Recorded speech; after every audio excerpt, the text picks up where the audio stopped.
So once again, Ali, thank you for joining this session, and thank you all. Anyway, so let's come to the questions, and we'll keep looking. Keep looking for questions from you guys as well. So please keep sharing your questions. In the meantime, I will kick off my questions. Okay, sure. Go ahead, please. Yeah. So okay. So why finance matters to the project managers? I can correlate to that one to a real life example. So why money is important for all of our lives. We have to pay the bills. We have to keep our roof above our head. We have to pay for our day-to-day expenses. Same thing with projects. The finance is really important for projects because it impacts organizational capacity and capability to do other things. So if a project cost or a project forecast is not accurate, it could impact on the completion of that project and the potential value that project could bring to the organization. And at the same time, if that project goes over, it's going to add extra burden on organization as well in terms of their commitment, in terms of the cash availability, and it could drain resources too. And I'm not talking about the construction resources or engineering resources. I'm talking about cash resources, because what I learned in business school and in life is cash is the king. And the job in our organization is to protect the king. So every dollar that we spend across organization, we need to make sure that we spend that money wisely, and we need to make sure that we know when to spend that money. And that's my day-to-day discussion with my counterparts in projects, that they say, oh, we're forecasting X amount of dollar, and we are within our forecast. I said, well, forecast for the project completion is one thing that I guess is one of our questions at the end of this list we're going to talk about, why payback period, return on investment, and all those things are important. The task that is critical for every finance leader in organization to understand how much money we are forecasting to spend at any given month, as well as the project or total project cost as well. The reason monthly spending is important, we all have cash flows, whether we have monthly income or monthly investments that are bringing us cash. We need to have our monthly cash coming into our account to be able to pay for those bills. If the bills that we're receiving and the cash that we have in our pocket are not matched, there's a problem. So why is important to understand monthly spending and monthly variances is to better forecast how to use the available cash in the organization for all ongoing activities, whether they are paying debts, paying dividends, paying salaries, insurance, and all those things. Every dollar counts in organization. So we need to make sure that the incoming flow of cash and outgoing flow of cash are balanced. Otherwise, we're getting into trouble. Yeah. I hope I answered that question. Look, finance is the most important thing in any project, because we all talking about the investment and benefit, return on investment, and if you don't manage your finances properly, you may end up having a successful project, but maybe at a loss to the client. So or you burn out, you paying from your pocket sometimes. See that happening. So manage your finance as effectively as possible. Very, very important. Correct. And one of the other things that we've been discussing, and portfolio management structure is highlighting it as well, it's around the governance, around performance management, around portfolio balancing and scorecards and all those things as well. It's crucial for every project or for every organization to understand the KPIs, the performance, the authorization for projects. So all of this will help us to make more informed decisions or analytical based decisions. If the project is showing an upward trend versus downward trend in terms of construction, in terms of progress, in terms of spending, then we have to look at those KPIs. We have to look at those milestones that we miss. We have to look at our delegation of authority, who can approve what, how much we can approve. And that's why finance is really important. And when we stacking up all projects on top of each other, That's where we get into portfolio management. So maybe a project has $200,000 forecast, but if you add 150, 200 projects with $200,000 variances, that's within $1 million variances per month. Those $1 million variances per month, it could kill an organization if they're not properly managed, if they're not properly forecasted, and if they're not properly reflected into our future look. It could cause problem for organization. We're going to receive more bills than what we have to pay for them. That's why the portfolio management, it becomes crucial for every organization to understand all these inputs and outputs and looking at the big picture, not looking at the project itself. As a PMI project management, it's focusing on the project management approach. But what we are missing for majority of organization is the concept of portfolio management. Portfolio management is not project management, and unfortunately, majority of senior leaders that I talk to within my organization and also outside my organization, they do not have a real feeling of portfolio management. Portfolio management is not project management. It's understanding the movement of projects across organization to predict, forecast, govern, report the impact of cumulative impact of projects, whether from resources, from procurement, from cash, from construction, to the organizational success. Yeah. If I say it properly. Great stuff. Thank you. No problem. Thank you. All right. Okay, moving to next question. And the question is around artificial intelligence, AI. So we're talking about everywhere you go, listen, ChatGPT, AI. So how will AI transform project management tools and finance metrics? I can't talk about project management specific, but what I can talk about from portfolio perspective, because that's where I'm focusing on with AI. It's really important for decision makers to have one version of truth, accurate information, and being able to run scenarios in fastest possible time to make decisions. Exactly. So one major challenge that we have across industry, is not my organizational issue, is across industry, talking to my peers in other businesses as well, is the number and information that they can trust. There are multiple sources of information, and that's one of the concepts of portfolio management, to make sure that there is one version of truth across organization. Whether that version is right or wrong, there is one version. That's the principle of portfolio management. So nobody is reporting different numbers across organization. There is one number that everybody can trust, everybody can rely to make that decision, to look at different scenarios that we can run. If the price of X commodity goes up, if the price of labor goes up, if the FX rate for conversion rates comes down, if the price of oil is coming down, we can run scenarios to better make informed decisions.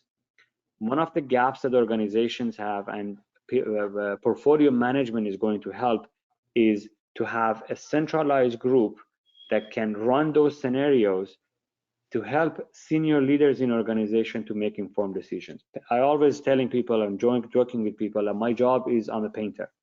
My job is not to making decisions. My job is to make sure that I can paint four corners of pictures as fast as possible, as accurate as possible, for decision makers to make decisions. So the job of portfolio management is to make sure that where the information is coming, having available information, having proper governance and a structure around those data, and being able to make recommendations to senior leaders to make decisions. And how AI is going to help here is AI can run those scenarios. AI can track those trends, and AI can flag things faster, or based on the patterns, track those things faster for senior leaders to look at the triggering points. It's like you're sitting in a cockpit. You want to know what is your fuel level, what is the pressure level outside, which direction the wind is coming. And if there are changes or rapid changes in those scenarios, you want somebody to poke you and say, hey, look at this, and that's where the alarm is coming up on the screen. when you look at that alarm, based on your experience, based on your delegation of authority, or based on the function that you're in, you can make recommendations that, hey, this change is coming at us, make a move, otherwise your nose is going down. That's where AI has become really important, to looking at the trends, looking at variance analysis, looking at the thresholds or the risk thresholds that we set for our main inputs to the process. So it triggers things in case our eyes or our human that are performing those tasks not catching them. That's where I think AI is important for finance and also for portfolio management. And COVID was a great example. Things were pretty fluid in COVID time. Logistical issues, labor issues, currency issues, different conflicts that we have across the globe, different government restrictions across the globe. So constantly we had to run different models to predict our next week. So we couldn't even predict our next month. We had to rerun our scenarios, run our models to understand what could potentially happen for us. What are the ranges of probabilities for us, 10, 50, 90 cases in a short term, mid term, and long term. And that's where AI, I think, is going to help organizations to run those scenarios and trigger those flags, or raising those flags as soon as possible for decision makers to make informed decisions. Great stuff, thank you. And to support this AI model, I think one of the important things is having a good system, or the tool. I think I shared with you about the VXDCC, digital command center, and they can relate with when you say the cockpit and see all the alerts, everything, and system. The system I was showing, VXDCC, can show you alerts on your phone or your laptop or your tablet, and make decisions faster, running various scenarios, and help you to control the project, program, and portfolio very, very efficiently. So having a proper dashboard, or designing a proper dashboard, is an art itself, honestly, because technical people tends to put as many as KPIs, as many as trends, and all those things on the chart as they think that they are right ones. But you need to understand who is going to be the user of that dashboard, who is going to make a decision based on information that you're displaying on dashboard, and how or what frequency those information are getting updated and data stamped. So decision makers can look at those KPIs, and if you have more than 5, 6 KPIs, it's set up for failure. You need to have the 4 or 5 top KPIs or trend analysis on your dashboard for the executive to make decisions. Executives are not looking at 20 different KPIs and look at them. Executives wants to have 5, 6 different important KPIs, and being able to rely on that information to make decisions. Exactly. And so if anybody interested in that kind of system, which I was talking about, VXDCC, let me know. I will help you out. All right. Okay. So my next question is about project program managers should remember that ultimately shareholder owns the company, and projects are instrumental in creating shareholder value. So do you agree with this statement? Absolutely. So shareholder, at the end of the day, whether it's a public company or private company, shareholders own the company. So as part of the role for portfolio manager is to make sure that there is one version of truth, back to my earlier discussion, for decision makers to make decision on. That's, if I summarize portfolio management, again, as the earlier example I shared, there are painters. Portfolio managers, they're professional painters. They need to make sure that they paint 4 corners of pictures properly, as accurately as possible, as frequently as possible, so decision makers can make the right decisions, and they can make right recommendations based on the trends. So have I answered your question, or? I mean, it's because at the end of the day, whether you're project program portfolio manager, we are the doers, basically getting the things done. So the shareholders are the people or the companies. They put money in your company. So they have trust that whatever you're doing, you're going to get it done. Yeah. So the money spent by these people are going to be utilized effectively and give us the results which company can grow, and their company grows, their money grows, and they're happy, you're happy. Correct. Exactly. All right. All right. By the way, the question pad is still open. Anybody want to put any questions, any clarification, please feel free to do that. And I have shared a couple of links on the chat if you are interested to know more about PgMP or PfMP. Those two videos are very, very effective, and you will find a lot about the certification. Anyway, so let me move on to next question. With the help of financial analysis, could a project have managed better? That's the great question that it's still a debate across organizations. And my example there is project manager has the ultimate accountability for the project, but the project cost manager is the co-pilot who sits in the cockpit with the pilot. So if things are not going well, if things that are not trending well, the cost manager or the cost individuals or the finance individual who sits in the cockpit needs to flag those to the pilot. So there are discussions about independence and the clear role and all those. That's why we have two pilots. Two pilots are two individuals sitting on the panel together in the cockpit, and they all have access to the same gears. So in case pilot is down, co-pilot can take over. So finance managers in projects, their role is to making sure that the numbers are accurate, resources are properly forecasted, there's enough money to pay for those resources, they can do proper risk management, make sure that they can support analytical decision makings on the project decision. So sometimes you have to look at your critical path and see where you can spend your money to get the faster results from them. If you spend more money on one activity, it's not going to move your project time or project completion risks because it's not on a critical path. Versus there are items that they can go only as fast as they can. Doesn't matter how much money you're going to throw on those activities, you're not going to get any more progress. So you have to be able to look at those from a non-biased perspective, because one of the things is project managers are, my opinion, their bias is to the project. So sometimes you need to have a non-biased, trusted consultant sitting with the project managers to help making decisions. That's where the finance managers coming in to looking at the numbers from a non-biased perspective. If you're paying overtime for Saturday, Sunday, does it add value to the project progress? Or if you're bringing a second contractor during the week, or if you move activities and making sure that you can collapse the schedule or fast track some of the activities or pay extra to your vendor to get the product earlier, that might help you better.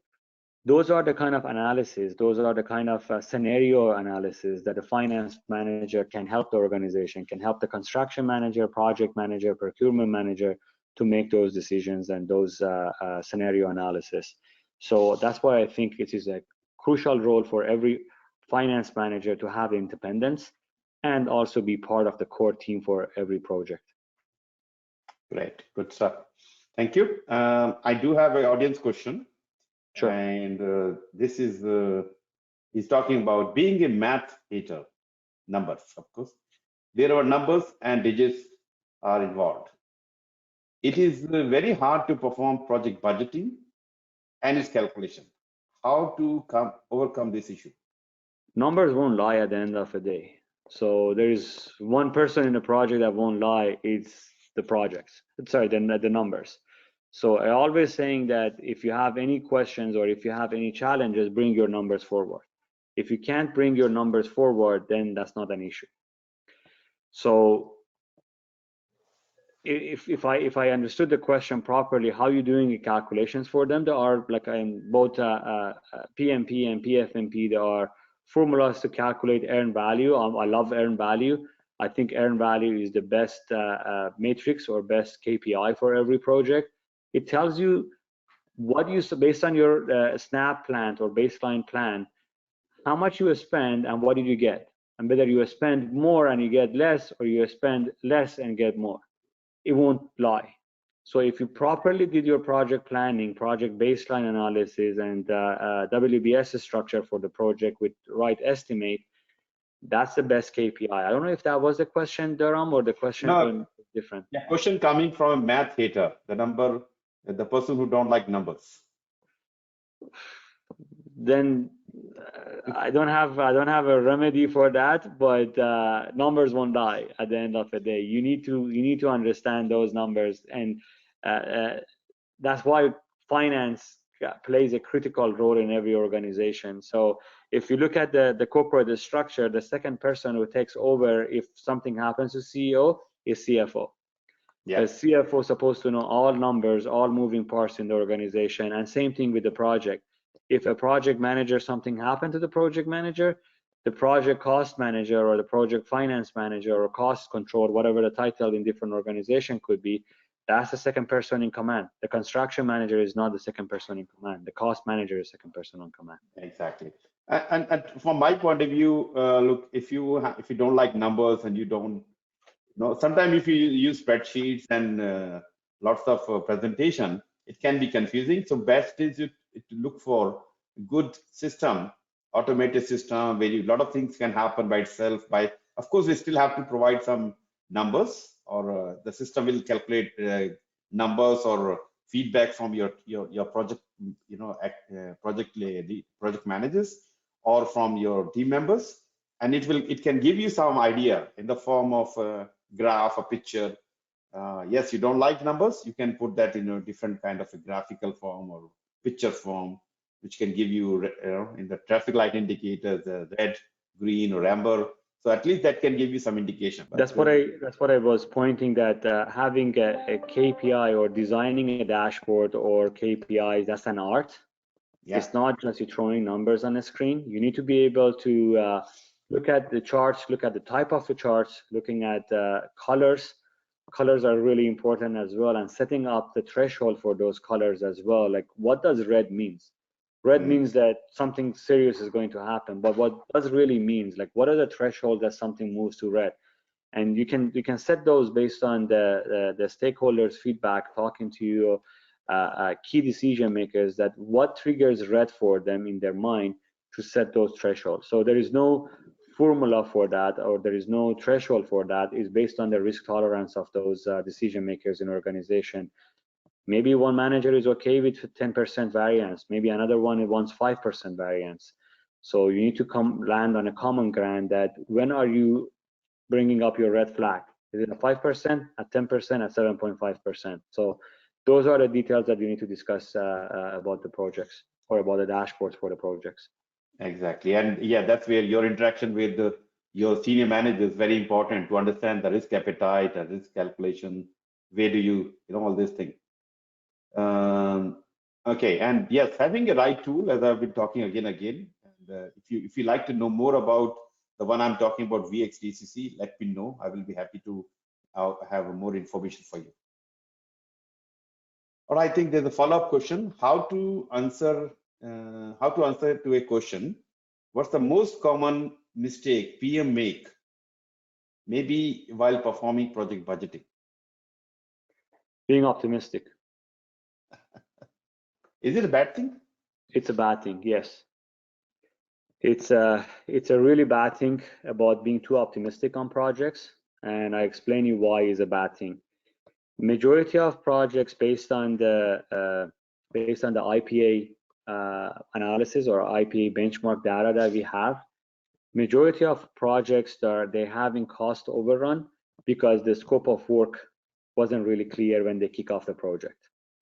So people getting excited about doing something and about building something, and the scope of project wasn't really identified or wasn't really understood.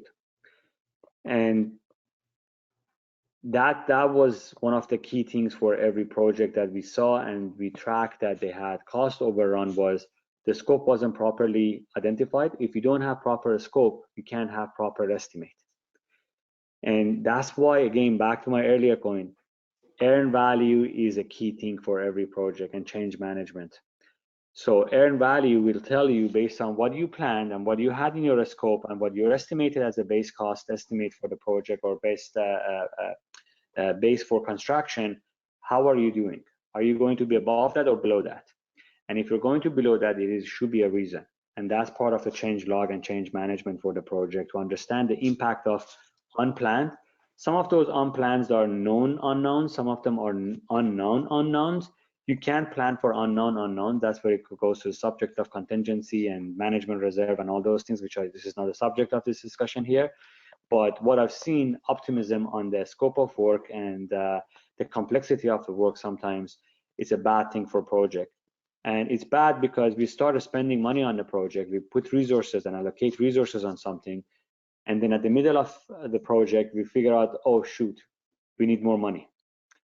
And one of the main issues for organizations is the biases, the unconscious biases of the project. So you're saying you spend this much money on the project, and what are the options? Throw more money at it or kill it.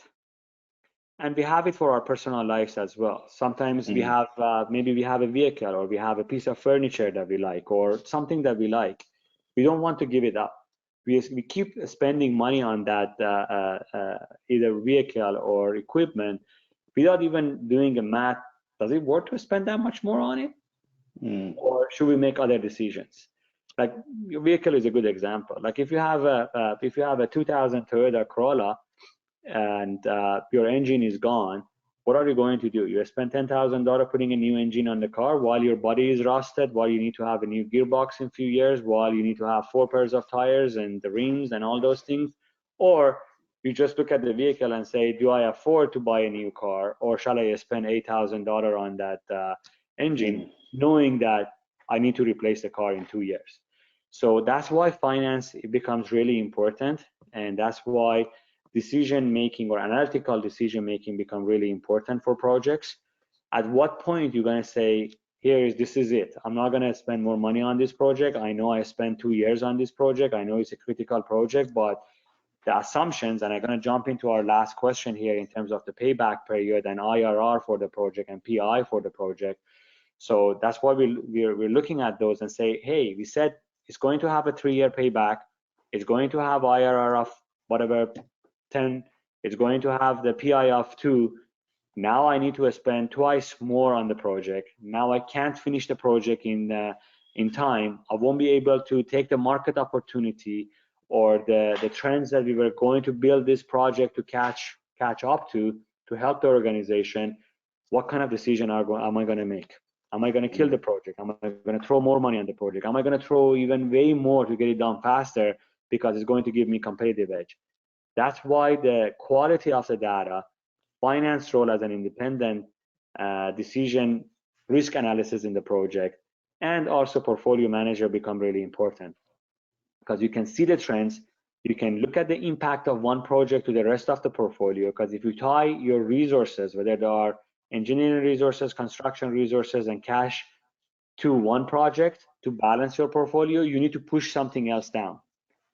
Always, whether we like it or not, we have constraints in our portfolio management exercises or practices.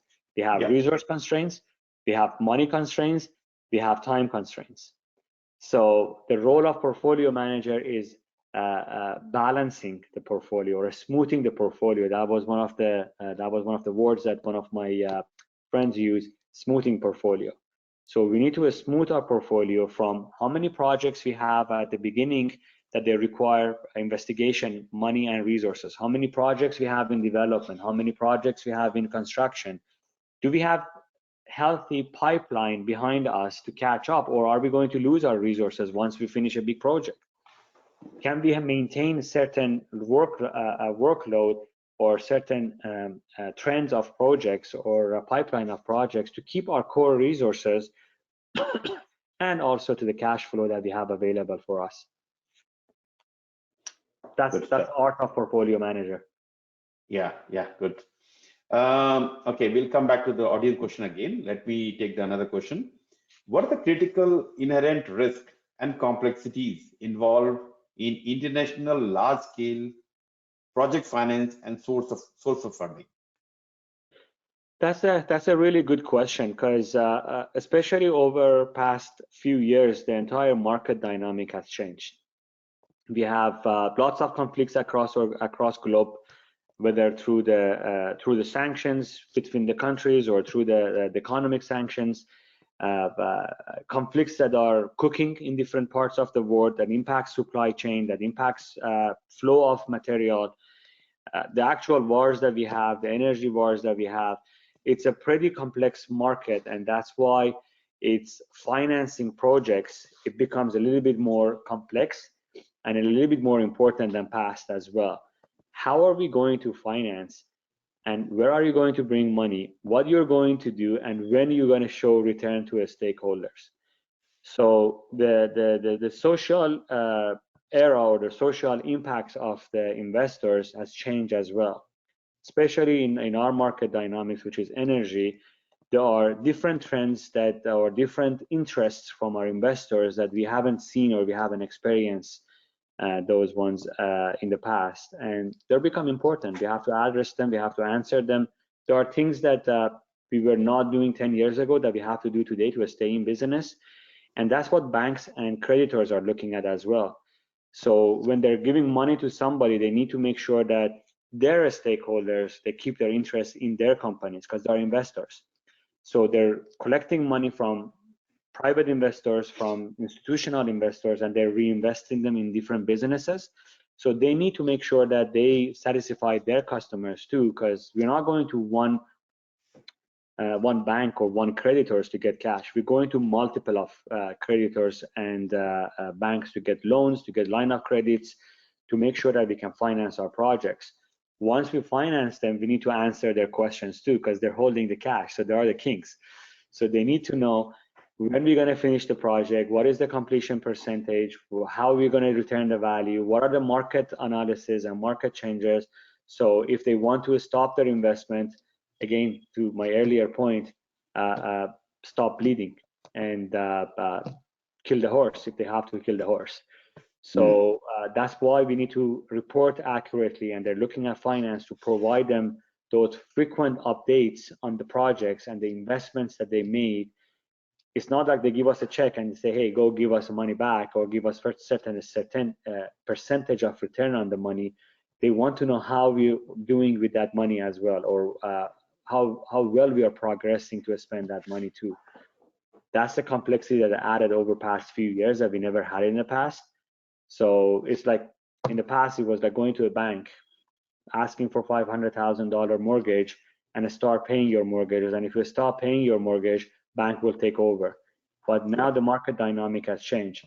They give you $500,000 mortgage, but every month they want to see if you're still employed, what is your fixed cost, have you bought a new house, have you bought another house, have you bought a new car, have you added anything to your lifestyle that it increase your spending, and their payment is going to be at risk or not. That's the shift that we're seeing in investors market or lenders market that we didn't have in the past. So that's why it's really important for us to understand how to finance those big projects, how to respond to those investors, how to make them happy, and how to raise or when to raise the flag for them if something goes south, because we need to be truthful to our investors as well. That's our fiduciary responsibility. And by the way, I have shared PDU code on the chat. So if you have not noted so far, so please take a note on the chat, the course identifier and the PDU claim code. So if you're watching this web video at later time, please message me and email me so I can provide you the PDU code. Okay, but yeah, for the people currently here, they can take a note and you will get one PDU from this. All right, my next question is really, are the project managers aware of project payback period, which I think we start talking about this. That is when the project start to generate a return. Are existing project financial measures adequate? Payback period, as I said earlier, payback period is critical for both at the project level and then we're rolling up things at the portfolio level. So payback is not the only item or only KPI that we're looking at. There are 4 or 5 different KPIs that we're looking at when we're evaluating projects and when we're evaluating portfolio as well. One is the net present value or expected net present value, expected PI for the project, IRR, and payback. So these 4 and the cash flow, sorry, the cash flow of the investment as well, which it kind of summarized in MPV. So these 5 items are critical for us to know when we are evaluating an investment. And I'm not going to go through how to calculate and all those things for the KPIs, but payback period, basically in a simple word, is if I spend $100,000 today, when am I going to get my $100,000? And the PI says, if I spend my $100,000 today, how much am I going to get after the payback period? So it is important, for all of our lives, it's important that when we are spending money, when we're investing money, when we are going to recover our original investment, and how long will it take to recover the original investment, and how long will it take to get into the profitability period. That's why payback period is really important for making decisions on the projects, as well as other KPIs, as I said, like the cash flow, expected NPV, expected PI, and rate of return.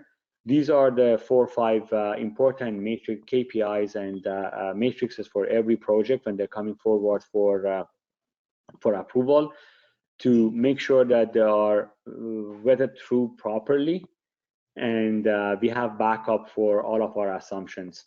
So it's part of our project evaluation. That's why evaluation of the project, or financial evaluation of projects, should be independent as well. That's one of the functions that my team has as well in the organization.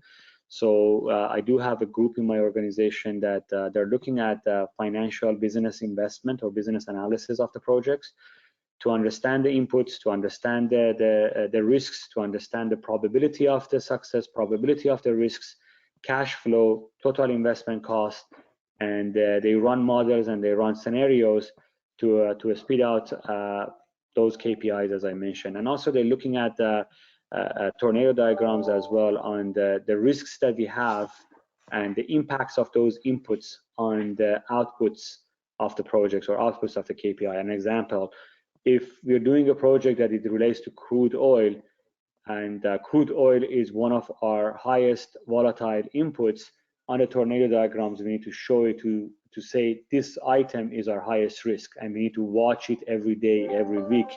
And if there are things that are drastically changed on the assumptions of crude oil, we need to rethink about project investment. So that's why financial matters, and not only payback, but other KPIs as well, as a group of KPIs, are important for decision makers to make these decisions on projects. Good, good. In a nutshell, this was a financial part of the portfolio management course we talk about. ROI, NPV, this is all, this profile. So all these things are very important for a portfolio manager to assess how you're performing overall. Knowing your numbers is very, very important. And investors are the one, you know, internal investor, or external investor, doesn't matter, but they all have the common thing. Hey, I'm paying money for this program or this project.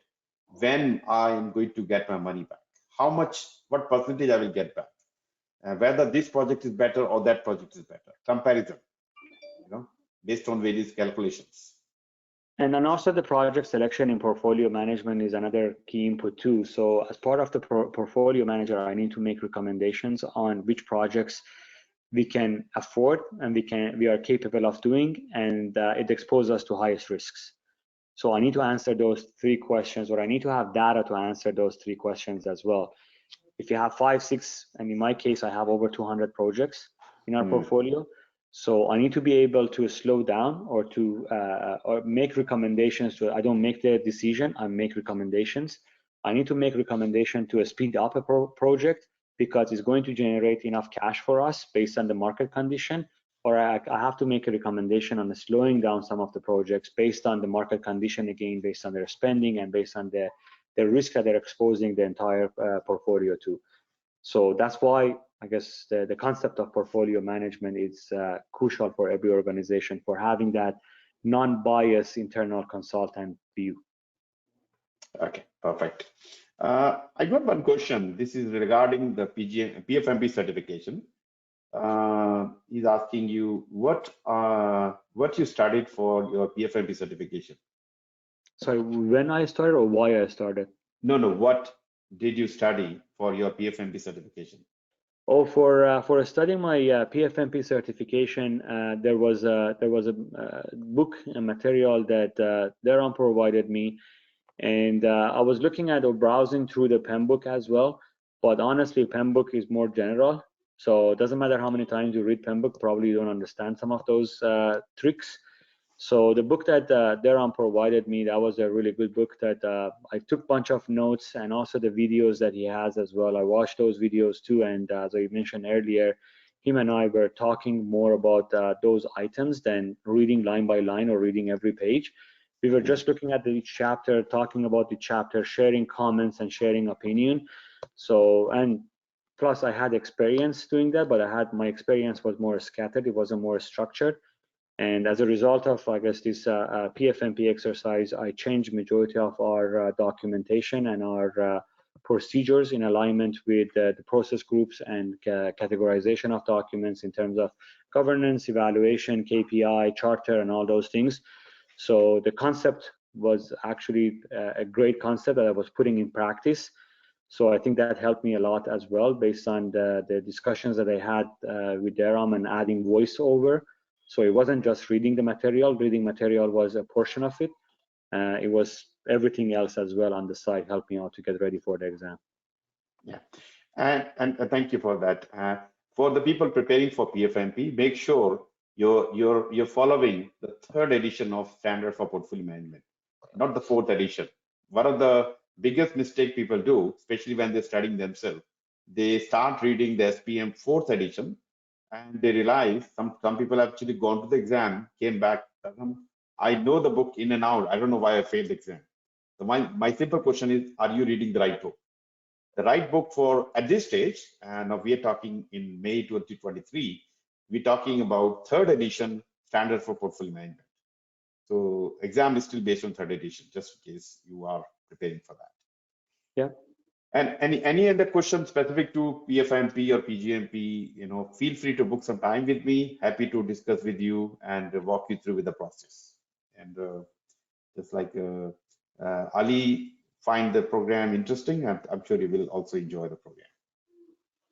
All right. And also put it in practice too. Sorry, come again? And also I put it into practice too. Exactly. Look, this certificate is not just for the certificate. Don't just go for certification. Okay, no. Having 4 letters in behind my name look good, very good in a PMI. When you're applying for the job, definitely add value. LinkedIn, people love to connect with you. But the more important is what I'm going to learn from the whole process. Absolutely, that's right? A great point. It's not just having a designation. It's just understand the concept. Understanding the concept adds more value than designation. So you need to understand, and those concepts needs to click in. That's what I said. My discussion with Dharam was way more beneficial for me than reading the book. So he was giving me his perspective. He was challenging me on my thoughts, and we were looking at the guidelines for the exam as well. But his coaching was great in that perspective. Thank you. Okay, let me continue. I know we're already out of time, but let me have a few more questions. To better prepare for upcoming tidal wave of the change caused by technological innovation, what type of financial skills do project manager of the future might need? It's a very loaded question. So what kind of financial they need? Cash is the king again. So you need to understand your spending, and you need to understand your pocket, how you're spending your money on the project, and understanding the major moving part of your project too. How are you going to do procurement management versus construction management based on your cash availability? Because cash is not always there for you to spend as much as you want. Every single organization has constraint on spending. and also resources too. And also, even if they don't have resource and cash constraints, the market that you're dealing with, you're going to have constraints. You only have certain amount of workers, certain amount of developers, certain amount of manufacturers.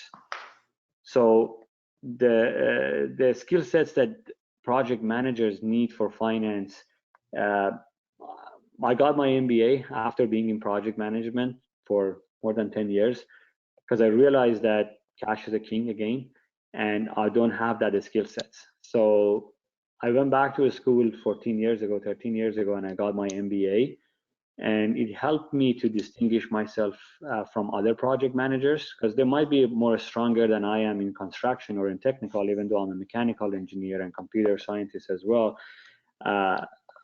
It helped me to have an upper hand compared to other project managers, because I understood how to spend my money and how to spend my cash for that project, and how to plan for things like, let's say, procurement. When is the right time to order procurement? Do I want to order it now, draw all of my cash, or can I make an arrangement with the manufacturer to bring it in, pay a few % financing on that, but pay for it a year later?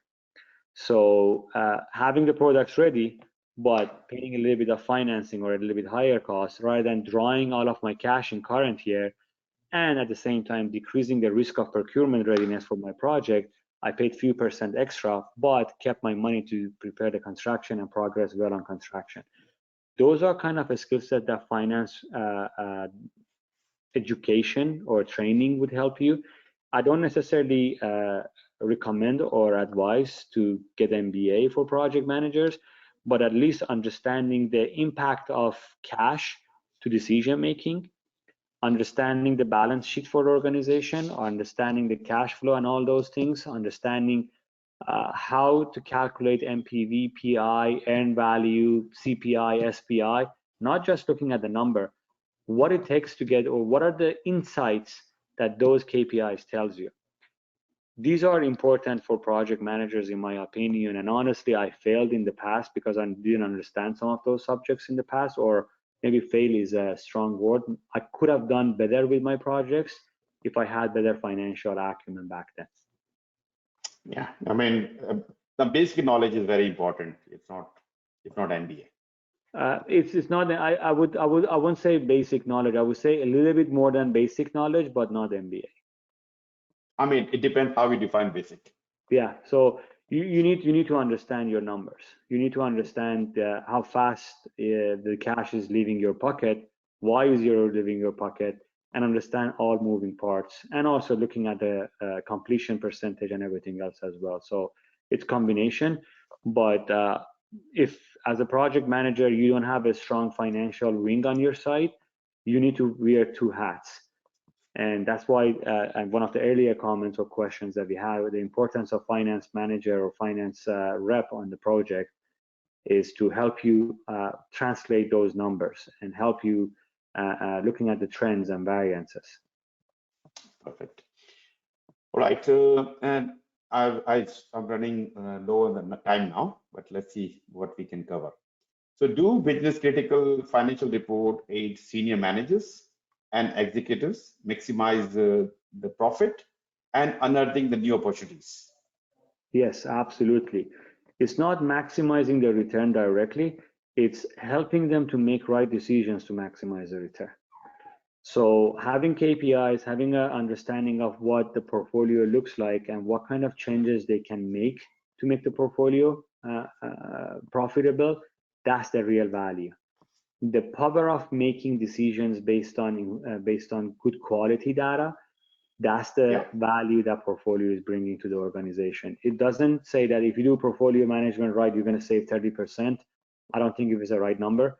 It's just if you're doing portfolio management, you can make informed decisions, so you can avoid losing money, or you can take opportunities better in the organization. Exactly. And my last question, actually from audience, how to answer why are you so deeply passionate about project and program management? So over past 20 something years, I've been working in projects. I love to see things coming through. I want to see things built, and I'm an engineer. I want to be creative as well. And why finance? So great question. I raised in a family that my dad was a project executive and my mom is an accountant or treasurer. So I learned both concepts, and I always want to be in the field building something, seeing something comes up from the ground and play with cool things or shiny things in the plants. And why I'm passionate and why I switch fields. So as I said, I felt at one point in my career, I don't know enough. And to do better, I need to know more. So that's why I went and got my degree in MBA. And after that, I did not pursue a career in finance. I stayed in project management and program management. And then at one point I said, well, maybe I can do more because that's the gap in our organization. Our finance folks don't have a good appreciation, understanding of technical. At the same time, our technical folks don't have a good sense and understanding of finance as well. Yeah. So I said, I can be a bridge. This is the gap in our organization, and I can help both parties to translate, to look at the technicals, to look at the financials, merge them together to help us move faster. And the concept of portfolio management has always been in my mind, but I never had education, or I never had a structured education and knowledge on portfolio management. That's what I was alluded earlier, that the work that I was doing, plus the concept, plus the structure, helped me to build the structure and framework for our organization, that we move away from localized project management team or program management team to a corporate enterprise portfolio management irrelevant to the accounting treatment. So every dollar that we are spending across organization, whether it goes to the maintenance, it goes to the capital project, we have visibility, we have transparency, we have control, and we understand why we are spending that money, what kind of return is going to bring with for us, what is the risk of doing them or not doing them, and if we need to decrease our spending, where are we going to spend less? And if we have more availability of cash in our pocket and resources, what are the next opportunities that we can bring into the portfolio to smooth the portfolio again? Fantastic. And look, this profession itself is very, very interesting. Project program, portfolio management. It's an art, and you need to have passion on it. Oh yeah, I mean, don't underestimate that you're adding a lot of value to the organization. So, you need to keep learning, as Ali has been doing, learning about finance, learning about various things, doing the better. How can I do my job better is always, should be in your mind. Whether by doing some degree, whether by doing some certificate, or learning books, reading books, and watching these podcasts or webinars. Yeah. So I thank you very much to all of you for putting so many good questions. Appreciate that. And thank you, Ali, for taking all these questions and giving them, talking about some realistic, real numbers, real examples. That was very, very, very important. And it's a good. Thank you. Any last minute words before we close? No, thanks a lot for having me on this session. And if you have any more questions, or if you need to know more about these things, you have Dharam's contact, and you can send questions to him, and he can direct me or direct them to me to respond back to. I'll be more than happy to help. And I guess, as I said, it's a great knowledge, it's a great framework, but you need to put that framework into practice. And reading the book itself, it's not going to, or pen book itself is not going to help. You need to have a coach, in my opinion, and you got the best coach on the call. Oh, thank you very much. And yeah, anybody who's interested in doing any certificate, please feel free to book a by 15-minute time, no obligation, just talk and learn, and I'm sure you will find that very interesting.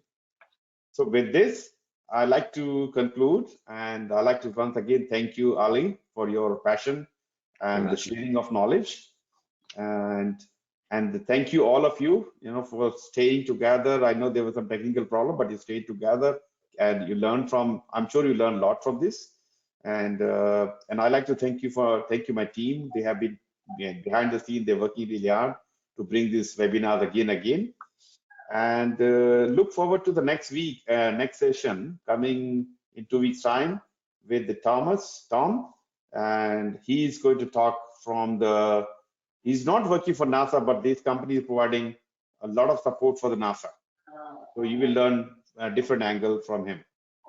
Okay, so keep an eye on that announcement, and keep learning, keep earning PDUs, and I love you all. Thank you. Take care. Bye. Bye.